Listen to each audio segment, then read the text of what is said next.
may I help you? Yeah, I'd like to place an order. What do you like? I'd like one non-Souls-like action game, And then? a hack and slash with deep combos. Then? And then... Oh, hey, you guys want soup? Sure. Yeah. A game to rival Devil May Cry. And then? Oh, And something with a lot of soul. Then? gosh, I think that's about it. And? No, and then! And then? No, and then! And then? No, and then! And then? No, and then! And then? No, and then! And then, I'm gonna come in there, and I'm gonna put my foot in your ass if you say and then again! And then?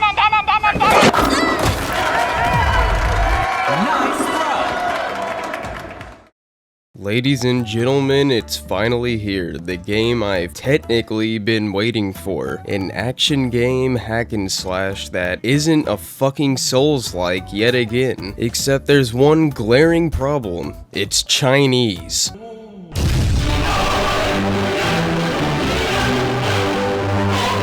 But more importantly, it's simply a middleware to indie level game that's going for $60, yet simply does not meet the quality control or the polish of a AAA price game, despite being published and backed by Sony themselves. And by the looks of it, not even the Chinese themselves are supporting this game, considering that it had around a 3,000 player peak on Steam, which when compared to Wukong and Wu Chang, is nowhere close to the numbers I'm sure these guys were hoping to pull. And from what I've heard, could be due to some controversy going on in China as well, due to a statement from the developers claiming that for every yellow person that doesn't buy this game, they'll receive 10 cells from black buyers instead. Hey, I doubt it! And not just do I myself find that to be a load of bullshit, because I sure as hell don't see all the brothers out there running out to buy Lost Souls, but on top of that, the numbers clearly speak for themselves. So let's talk about Lost Souls aside. Probably my biggest personal disappointment of the year so far. Without wasting any more time, I think it's probably best to start with the combat, because the combat is probably the one thing this game does have going for it, and is without a doubt the one thing that kept my interest in this game enough to actually finish it.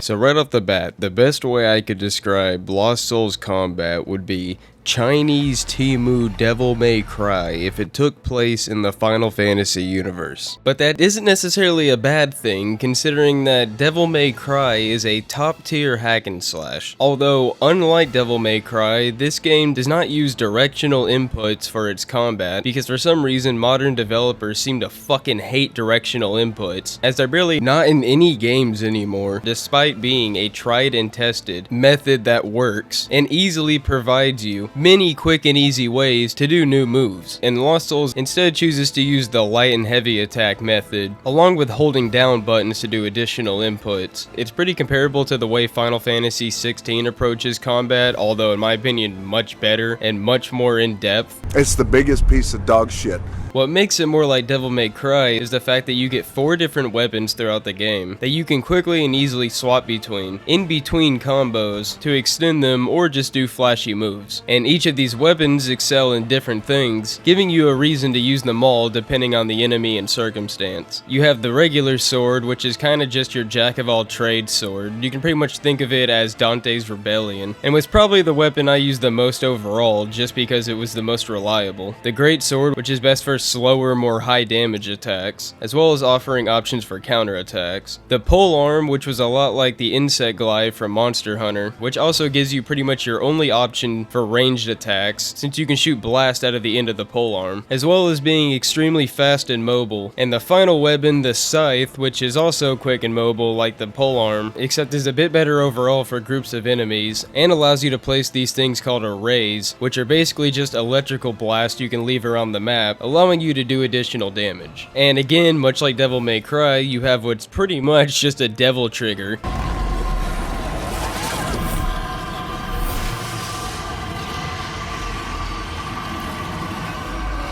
Same, but different.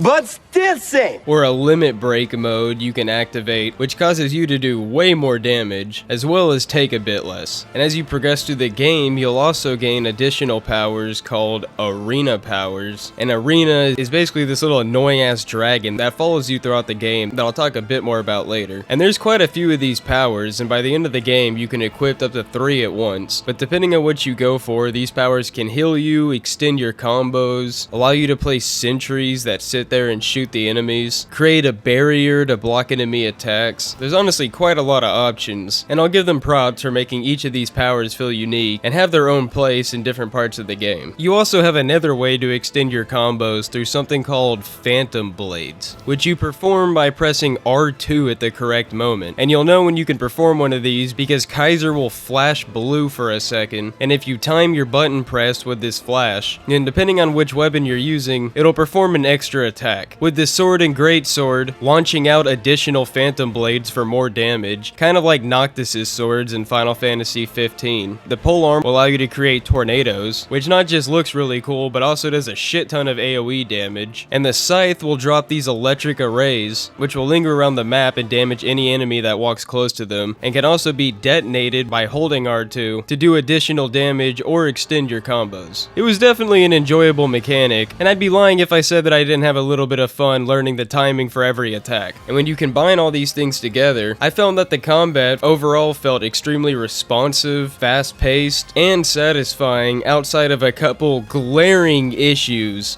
which I'll talk about towards the end of this combat section. And while it wasn't as top tier as something like Devil May Cry, Bayonetta, or Ninja Gaiden, it was definitely still refreshing after what feels like fucking several years of just non-stop Souls-likes that all play almost exactly the same with zero variety in between, while the hack and slash genre has just been left out to dry, almost entirely in the hands of indie developers.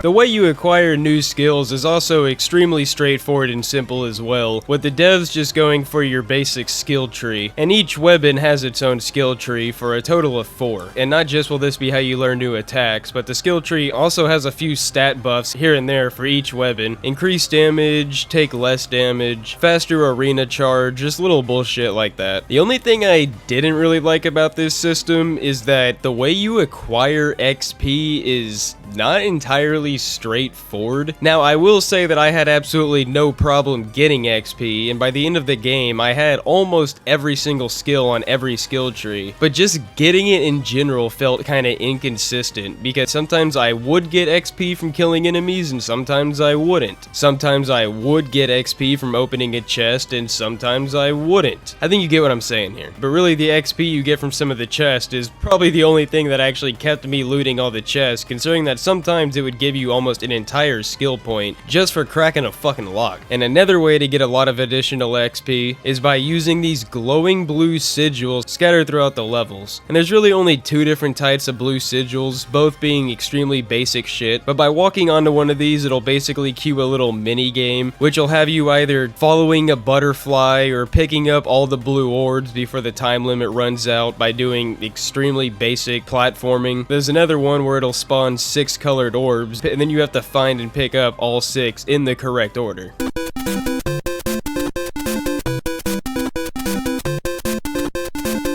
I'm better!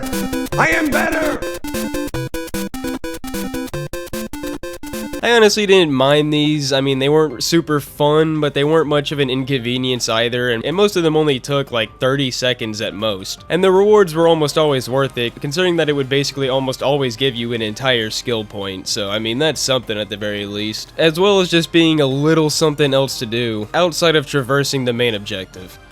In terms of defense, along with a couple of the arena powers, you can also dodge and parry, which also mix into your attacks as well, considering that performing a perfect dodge will give you an arena charge, and depending on which weapon you're using, will give you a different bonus, usually consisting in a form of additional damage. And if you perform a perfect block, when the enemy performs a strong attack and they flash blue, then it will stun them for a couple seconds, allowing you to get in some free hits. And I found that both of these fit in nicely with the flow of combat and felt good to perform overall. This game's combat also has a couple of JRPG elements in the form of elemental weaknesses and status effects. I'm on fire! Get a blanket or something! Holy shit! But by the time you reach the end of the game, you'll have exactly 4 of each weapon, and each of those 4 weapons will be a different element. The default, fire, ice, and electric. And depending on which boss or enemy you're fighting at the time, using the correct element will deal additional damage to them. And whether they're weak to it or not, if you hit an enemy enough with a certain element, eventually they'll be inflicted with that status effect, which deals additional damage. Personally, I found it the best to carry one of each element, because not just would I always have a weapon that the enemy was weak to, but I could also stack up multiple elements over time, causing my combos to do a lot more damage. Another JRPG mechanic is crafting and item use. And let me say right off the bat that the crafting in this game is next to fucking pointless, because while playing this game, I just never needed to do it. I would constantly check the crafting menu and would just always have the items that I needed at all times. There was never a need for me to craft fucking jack shit. After beating the game and unlocking the higher difficulties, I saw that the crafting menu had expanded to also give you the option to upgrade your weapons, which I'm assuming you get the materials from playing in the higher difficulties. That doesn't really change the fact that crafting will be almost entirely useless your first playthrough, unless maybe you're just extremely wasteful with items. But even I kinda was and still never needed to use it. And the way healing works in this game is that you heal through items, kinda like one of the Kingdom Hearts games, mine is having the cure spell. There is one arena ability that heals you, but considering that you have your items, you'll never really need to use it outside of for maybe some of the additional optional challenges, which I'll go more in depth about in a bit. And the way the item works is kind of like the bonfire system in Dark Souls, which is kind of fucking weird, but I mean, I guess it works. But instead of a bonfire in this game, you have what looks to be a 12-year-old girl.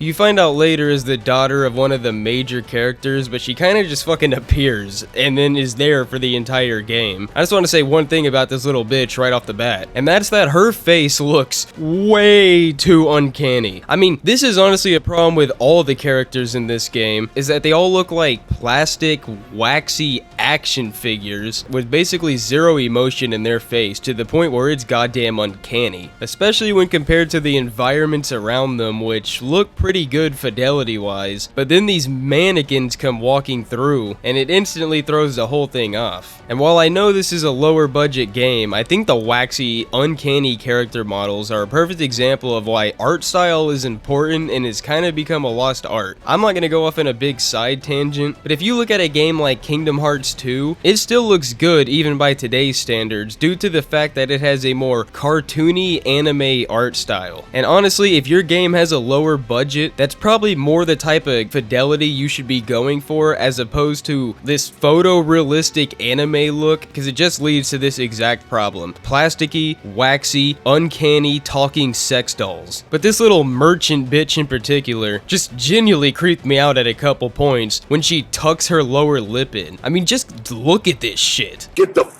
fuck away from me, you fucking nick. But basically, she's going to be scattered throughout the levels, and she's also essentially your checkpoint where you can save or buy new items, and every time you talk to her, you'll replenish on the ones you already have. Again, pretty much like the elixirs in Dark Souls. And the only real problem I found with this item system is that it kind of just makes the game way too easy, because you have so many healing items on you. I mean, by the end of the game, you can carry like 15 of these things. And unlike Dark Souls or even Kingdom Hearts, there's not even an animation to use it. The second you press on the arrow keys, your character heals. I mean, you can pretty much even heal if you're in the middle of being hit or in the middle of doing a combo. And while I get that the game starts you off on the normal default difficulty, and the game is 25 hours long, so if you're finding it to be way too easy, you still have to go through a 25-hour game to actually get to the point of having a challenge. And unless the higher difficulties change something about the healing system, they're still gonna be too easy. But really, I don't know what egg rolls these Chinese devs were smoking when designing this system, but all they had to do to prevent this was add some sort of animation for using an item, or just add a cooldown whenever you use a healing item so it's not something you can just spam. But it definitely seems like a bit of an oversight. So while I do have a little bit more praise to give the combat system, let me first talk about those glaring cons I was talking about earlier, because they are fucking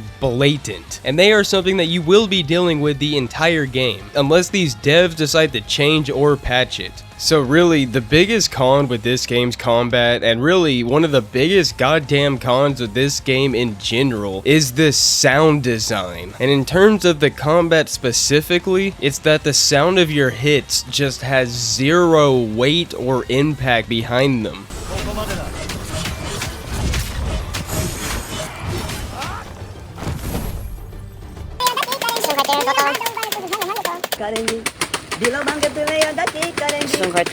What was that pussy shit? Get the fuck out of here!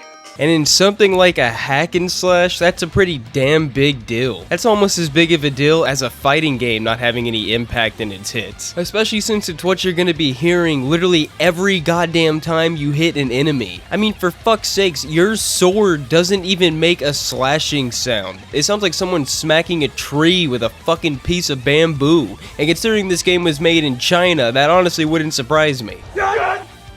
And it's really not much better for the other weapons either. The only weapon I think I actually kinda like the sound of is the scythe. But even then, the scythe, just like every other weapon, has no weight behind the hits. Every time you hit an enemy, it even makes this like blue flash effect, kinda like when you hit an enemy with a special attack in Tekken. Except for some reason, even that doesn't make a fucking sound. Almost every sound effect in this game sounds like some free .mp4 shit you would find online in some jank website. I mean, it really does just sound like there was absolutely zero love put into the sound department. And for a game that's been on and off in development for the past 10 years, everyone in the sound department must have just had their entire fist up their fucking ass doing absolutely jack all. And it really is just such a shame, because like I said, the combat system actually is pretty fun. And if your hits actually did have weight behind them and actually did have some impact, it would just make everything so much more satisfying, memorable, and bring it all together in a much more neater package. But of course, even the one good thing about this game has to lack polish, just like everything else. And I'm sure that does sound like a nitpick to some people, but all I can really say is sound design really does make such a huge difference in a game. And it's one of those things that some people might not notice until it's just not there or lacking, and then it's all you notice for the entire fucking game. But maybe a mod or something in the future can improve this, because the fact that they couldn't even bother to have the sword make a slash sound effect, let alone give your hit some impact. And while I'm on the topic of sound design, I might as well just go ahead and mention the music, because the music has to be one of the most unmemorable, lackluster soundtracks I have heard in a long fucking time. And I think one of my livestream chatters put it the best when they said that it sounds like a royalty-free YouTube playlist that you would label Chinese music to hype yourself up to. I mean, goddamn, even the main menu sounds like the type of shit you would hear when walking into a Chinese restaurant.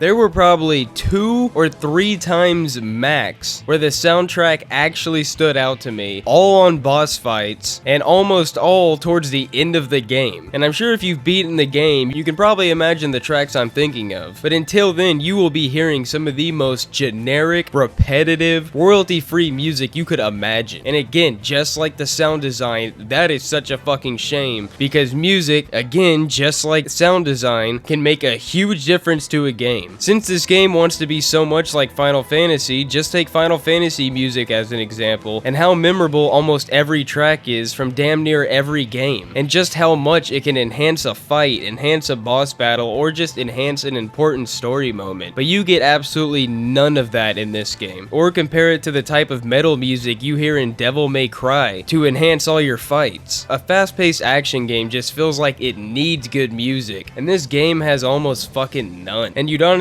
probably be better off just putting on your own soundtrack in the background, or just playing some DMC music, and I can almost guarantee it would enhance your playthrough. The second biggest con of this game's combat system is the fact that there is no sort of style or combo meter in a hack and slash game all about doing flashy combos. The only thing that is there is a little box that tells you the last attack that you used, which I guess could be helpful for memorizing combos, but outside of that, how the fuck is there no style or combo meter? Just something to let you know how good you're performing and to make you feel a little more rewarded for doing well. It's certainly not the biggest thing in the world, but it definitely seems missing in this type of game, and it would certainly give it a bit more soul, which I know is something the Chinese are lacking, but still.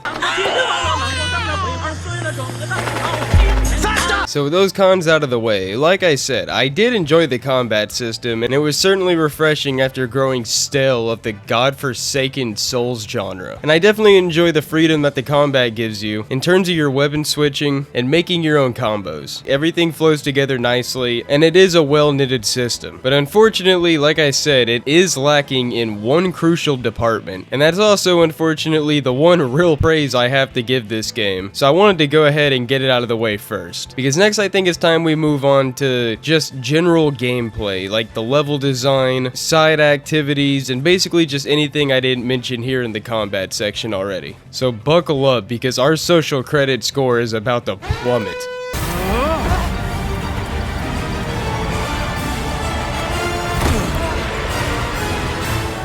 So I guess I'll just start off with level and map design, because both of these things are extremely hit and miss. More specifically, the first half sucks dick, and the second half is passable to pretty good. Because for the first 8 to 10 hours, not just will both the map and the level design be extremely linear and generic, consisting almost entirely of straight pathways, in extremely boring locations, some of which damn near looking AI generated or like free assets from the Unreal store that you would see right on the front page. The most generic of generic shit that you have seen 1,000 times before in better ways, such as Great Value Midgar, a desert, and Cube Land. And traversing through these levels will consist of running almost entirely through straight halls with extremely brain dead puzzles. And by brain dead, I mean you couldn't possibly not figure it out, even if you ate paint chips for a solid fucking week and watched Hassan at the same time. America deserved 9/11. Or extremely shit, janky platforming. But luckily, if you can stomach through the game long enough to get to the Sky Islands, that's where the game actually seems to have had a bit of effort and heart put into it, and everything steps it up a notch. And now, even though the Sky Islands are a blatant ripoff of Final Fantasy, both in the map and enemy design, I'm not complaining, because it was certainly more interesting than everything prior, and this game is clearly inspired by Final Fantasy 15 anyways. But luckily at this point, not just does the map design get a bit more interesting, but so does the level design itself, not just offering you new means to traverse levels such as giant flowers to jump on, and new ways to use your weapons to get through locations, but it actually also opens up at certain points to, you could kinda say semi-open world areas, but that's a huge stretch. They're really just much wider areas as compared to everything you've been through beforehand. But these more wide open areas at least offer you a little bit of exploration to run around and look at the area and find optional loot. And while I'm on the topic of optional loot, let me just say real quick that 99% of the loot you will find throughout the game is absolutely fucking worthless. Because 99% of what you find will again be crafting parts, and like I mentioned earlier, the crafting was fucking worthless. Every once in a while you might find a chest that has a ring or some useful equipment, so I always made sure to go out of my way to get it anyways, just in case of that small chance of something useful. But I just want to get that out of the way real quick, because there really isn't that much of a point of exploring the levels if all your fucking chests contain useless dog shit. And I mean about fucking 99% of them. You might get one chest with a useful item for every goddamn 50 you open with ingredients. But like I said, the level design does step it up a notch in the second second half of the game, and it really only does get better the farther you get in, as not just do the map designs themselves remain more interesting than what was prior, but by the time you get the scythe, you have about 3 new methods to traverse through levels, and some of the obstacles present in the level itself are interesting as well, such as one more towards the end of the game, where floors will disappear and reappear depending on if you're holding the key or not.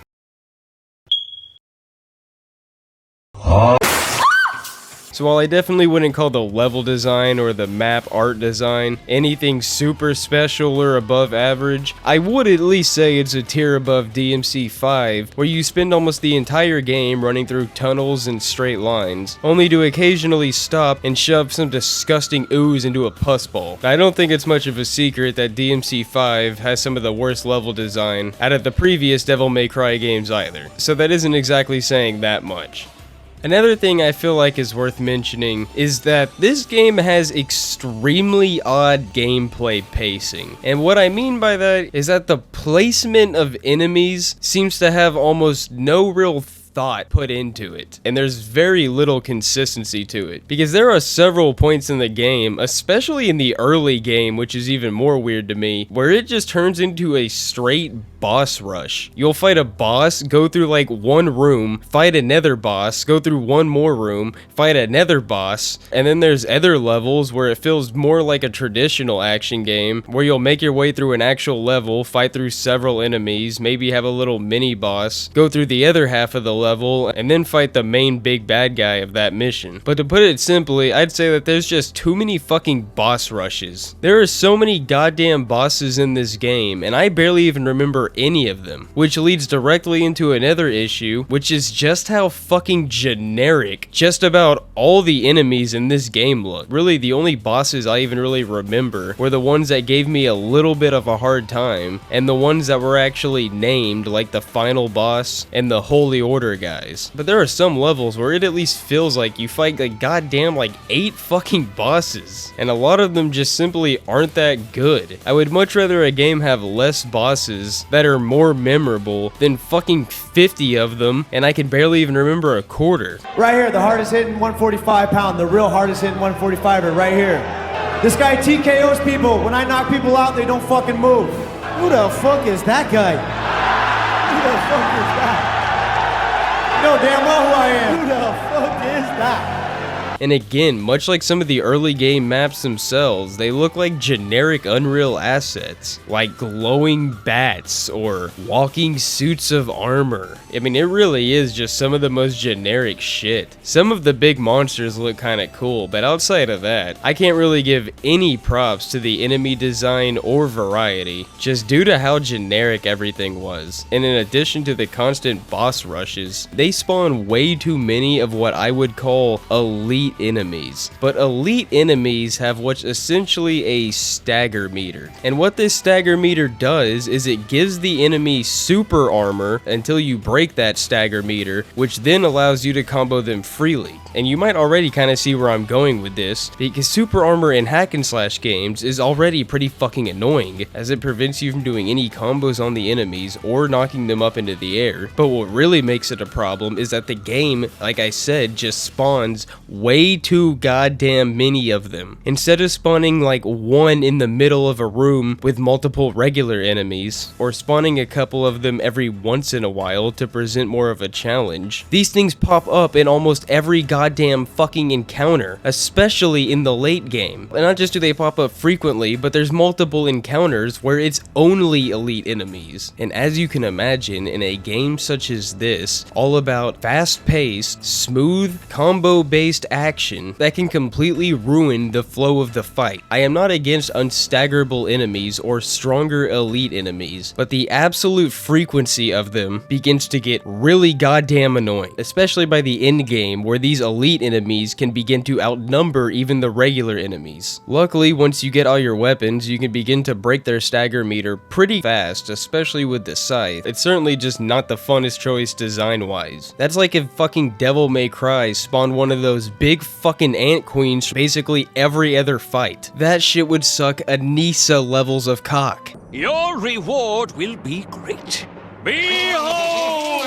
You're a whore, and your mother would... Whoopsie. And the only other thing I feel like we're talking about before we hop into what this game calls a story, and that would be the side content or any optional content outside of the main story itself. So outside of the glowing XP spots, there's really only two things to do in terms of optional content, and that's challenges and a boss rush once you complete the game at least one time. But the challenges, much like the secret challenges in Devil May Cry, are hidden throughout different levels and are activated by just smacking the shit out of it a few times and then diving on in. And every challenge has 3 additional challenges that if completed give you additional rewards, with one of them usually being something really good like a ring that offers quite a big buff. And these challenges can vary from things like complete the challenge in a certain amount of time, don't take any damage, just little bullshit like that. And I gotta say that some of these challenges can be fucking rage inducing, way more than anything in the actual main game, because some of the requirements of these challenges are fucking annoying. Like there's one where you can only deal damage to enemies using arena attacks, there's one where you can only do damage with aerial attacks, and then there's one that probably pissed me off the most, where every single fucking enemy will inflict you with a status effect if they even touch you one time, and because you're not allowed to use any of your healing items in these challenges, that basically means that if you're caught on fire even once, it will immediately take about 75% of your goddamn health bar, and there's nothing you can do to make the status effect wear off quicker, outside of maybe using a specific ring or two. Luckily later on in the game, you'll unlock a healing ability through one of Arena's powers, and that made all these challenges way more manageable. And I do like the challenge and additional content they provide, but fuck man, these things got me way more pissed off than they probably should have.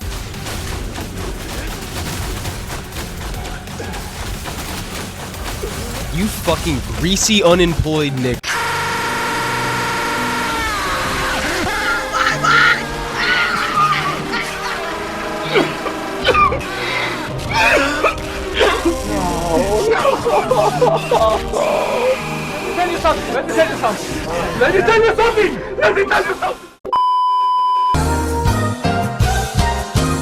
Especially due to some of the stuttering from the horrible PC performance, which I'll be mentioning next.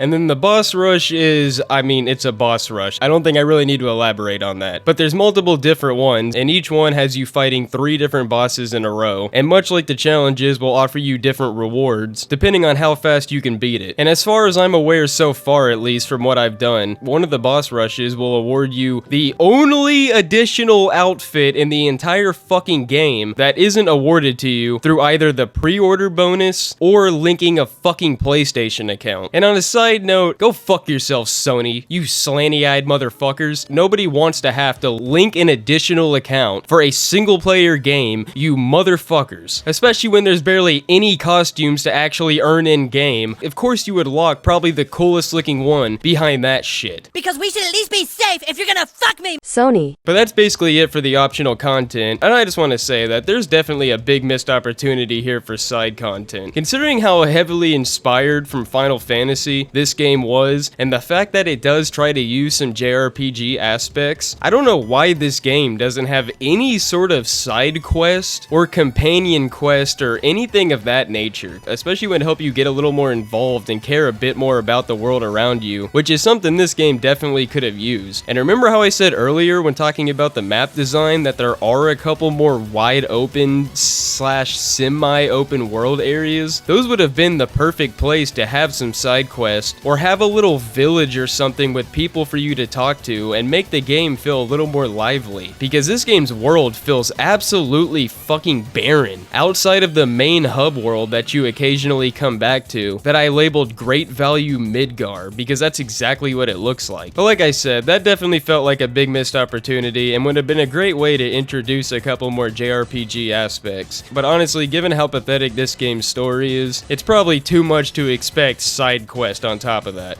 And my final complaint, as someone that played the PC version, like I just mentioned, is that this is a horrible fucking port. And even worse, this game was made on Unreal Engine 4. Not even the godforsaken Unreal Engine 5 that everybody's complaining about right now because of how dog shit its optimization is, and the fact that these companies have a hard-on for lumens and nanites. But this game, at least for me, suffered from horrible stuttering issues, and these stutters would seem to happen on almost randomly. My game would be running at a buttery smooth 120 plus frames consistently, only to then randomly drop to 15 because I looked at a fucking brick wall for a second.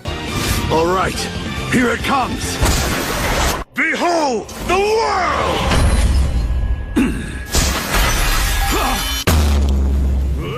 What? I don't understand. What just happened? And what's even worse is that using Arena's powers would consistently cause stutters. And as you can imagine, in a fast-paced hack and slash game, getting a stutter damn near every time you use one of your special abilities made playing through this game much more of a frustrating pain in the ass than it should have been. And I am so goddamn tired of getting fucked over as a PC player, with every new game having horrible performance. And on top of stuttering every time I used an Arena ability, I would also consistently get a stutter whenever a new enemy would spawn in. I would get a stutter just from an enemy spawning in, and for seemingly no reason. This game is not exactly that graphically intensive, and there is absolutely no reason or any sort of excuse for having this sort of stuttering. Changing my settings, resolution, or upscaling didn't help whatsoever. Sure, turning on the upscaling improved my overall frames, but it sure as hell didn't fix the stuttering, and cranking everything even to low didn't make a bit of a difference either. So I just kept it on high to ultra for the rest of the game since it didn't even fucking matter. And clearly by looking at the Steam reviews, I am not even remotely alone on this. So if you're considering this game, just know that going in. And now I think it's time to talk about this game's story. And it's so bad to the point it's funny levels of voice acting.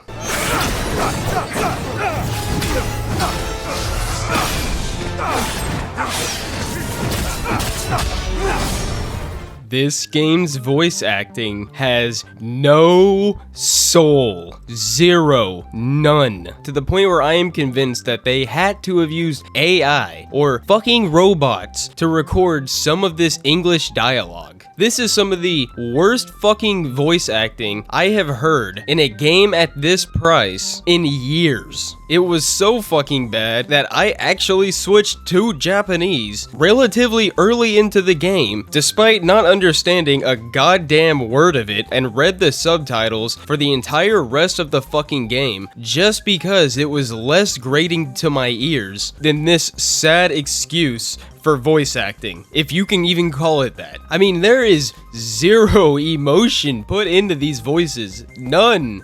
You can't convince me otherwise. I mean, just listen for yourself, and you tell me. The alternate dimensions hold the power necessary to defeat Eramon, do they not? Maybe. We might not be enemies for now, but we'll never be friends.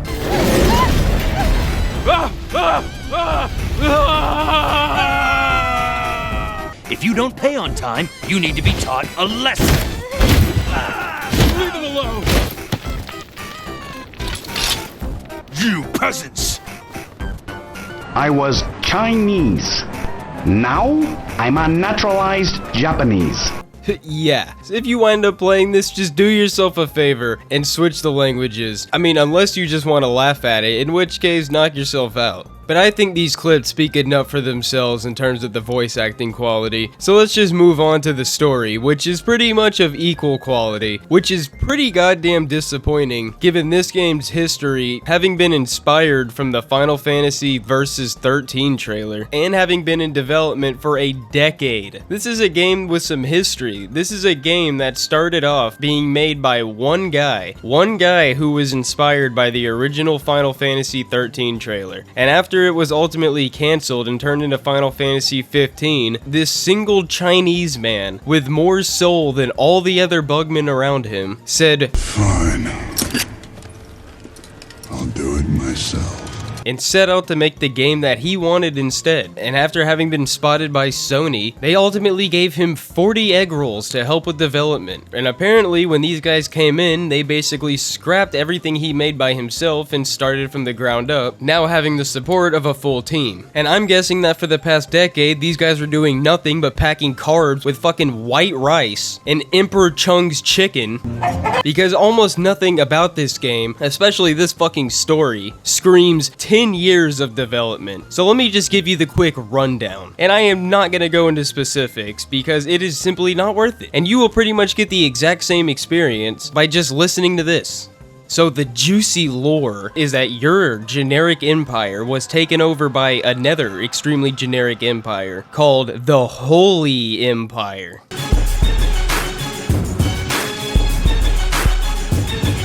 And the new emperor is a big fucking meanie and nobody likes him. And the fact that his guards are out here performing field goals on children. Shut the fuck up. And again, much like how this place looks like Midgar, you completely rip off the opening of Final Fantasy VII, and you and your harem over here are the Rebel Alliance, who want to take down the Empire. And while you guys are setting off fireworks, I'm telling you, this whole fucking mission was retarded. You guys accomplished absolutely nothing. You are then all attacked by the Void Racks, the enemies that you'll be fighting throughout this game, who come from another dimension. And while you guys are fighting the Void Racks, your sister gets attacked by Kirby and is sucked so fucking good that her soul leaves her body. And because your main character Kaiser isn't very happy about this, you have to go on a long journey to retrieve all the soul fragments so that you can get your sister's soul back. And that will require you fighting through the Kamen Rider. I mean the Power Rangers. I mean Saint Seiya. I mean some extremely scary free Unreal assets. Run! It's Godzilla! It looks like Godzilla, but due to international copyright laws, it's not. The Holy Femboy Empire, and then finally the Emperor from Final Fantasy II. They will dance like puppets. As you travel through different dimensions to retrieve the soul fragments. As you can imagine, everyone has their happy endings, and your sister emerges from her suck coma. And there you go, that's the story of Lost Souls aside. You're not really missing much, which like I said, is a shame. If you were like me and went into this kind of expecting some sort of a semi-JRPG, or at least a good JRPG level story, don't. Because it'll just add to your disappointment, on top of the fact that you spent $60. Which is why, like I said in the beginning of this video, all this game really has going for it is its combat. I will at least say that basically the very fucking end of the game has a couple cool moments in the story. That's also where those couple good tracks that I mentioned earlier come in for the final boss and a couple other big moments, mainly featuring Arena. But considering it takes place at damn near the end of the fucking game, does it even really matter at that point? Sure, it ends on a high note, but the fact that this game is around 20 to 25 hours, 30 minutes of cool shit is simply not gonna make up for all the other slop, even if it is a rare DEI-free game, because believe it or not, despite what some people seem to think, a game not being woke does not automatically mean it's a good game. It just means you won't have to deal with leftist propaganda, making a shit game even more shit. I'll give my opinion on the main character, Kaiser, real quick, because there are a couple things I like about him. I like that he's competent in cutscenes and isn't some pussy bitch that constantly gets rolled over, and I like that he does badass stuff in the same type of style that Dante would, but he just simply has no personality whatsoever. It's damn near like playing as Devil May Cry 2 Dante. His voice has no emotions. I don't know what to think about the guy, other than that he's a guy that wants to save his sister's soul. I mean, he sure as fuck doesn't have any jokes or anything like that, and because of those things, he's just not a memorable character at all, much like the story. Other than that, he's kinda badass. I mean, that's really all he has going for him. It's basically like playing as Cloud in Final Fantasy VII, but at least Cloud having damn near no personality is actually part of this story, and is also a pretty important part of it. Kaiser, on the other hand, has no real excuse. He's just a boring motherfucker. And that's really all I have to say about the guy. And really, just due to how fucking forgettable this story is, I think it's just time we move on to the conclusion. anybody in the world could do. It's shit like sucks. Damn. Damn, my shit was whack. So to put it bluntly, I feel like this game's biggest issue is the fact that it's $60. And it just simply does not meet the quality of a $60 game, plain and simple. And because of that, it also has to be judged to a $60 standard. Whereas if this game was just priced more appropriately right off the bat at around $25 to $30, I would have been quite a bit more lenient on it and go in expecting a game of that quality. But instead, we have a game that's average to mediocre in absolutely every aspect except for its combat, and even its combat is severely held back by absolute shit sound design and royalty-free music. And because of that, I feel like the perfect score for Lost Souls aside is actually a 5.5. And honestly, I feel like that score kind of speaks for itself, because like I just said, you have a game that's averaged in pretty much every aspect or below, that's pretty much being entirely held up and carried by its combat, which already has a couple issues itself. And I really do hate to give it that score, because if you've watched my previous videos, it's no secret that I really wanted a new hack and slash game, and I'm just so fucking tired of Souls-likes having come in and invaded the action genre almost entirely. But that also doesn't mean that I'm about to sit here and chill for a subpar hack and slash at best, just because I'm burnt out. And would I recommend it? Believe it or not, that's actually kind of a maybe, because if you've already played better hack and slash games like Devil May Cry, Bayonetta, Kingdom Hearts, Metal Gear Rising, Ninja Gaiden, etc., then maybe I would recommend you this game if you were just desperately looking for a new hack and slash. But like I said, pay no more than $30 max, and that is max. Preferably pay more to the $20 to $25 range, because really this is a summer sale game at best. And to make things even worse, from what I've heard, instead of the developers using this game as a learning experience to then make a sequel and improve after getting some criticism, they are instead, guess what, you won't fucking believe it, making a Souls-like. Fuck you guys. I just can't do it. I can't take this shit no more, man. And with that, my interest for this Chinese studio's future is fucking gone. So if you enjoyed the video or found this helpful, consider leaving a like and a sub because it really helps. And a big thanks to this channel's members and Poirlights. You guys really help me out every month and make these reviews more affordable. And I will see you guys next time.